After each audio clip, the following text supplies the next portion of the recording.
थाना क्षेत्र के भाटोली गांव के पास रविवार सुबह माही नदी में एक अज्ञात व्यक्ति की सड़ी गली लाश मिलने से सनसनी फैल गई है। शौच के लिए गए ग्रामीण गणेश लाल मीणा ने नदी में शव तैरता देखा और पुलिस को सूचना दी है। सावला थाना पुलिस मौके पर पहुंची और काफी मशक्कत के बाद शव को नदी से बाहर निकाला।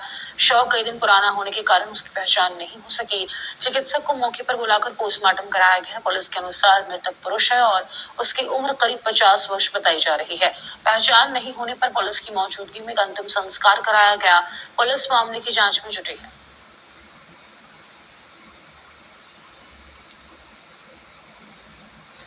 लाश मिलने की सूचना आई है, क्या है पूरा मामला? हाँ, आज सुबह में हम एरिया डोमिनेशन की कार्रवाई में थे। उस समय जरिए टेलीफोन सूचना मिली कि पाटोली में नदी में माही नदी में कोई किनारे पे कोई लाश टहल रही है।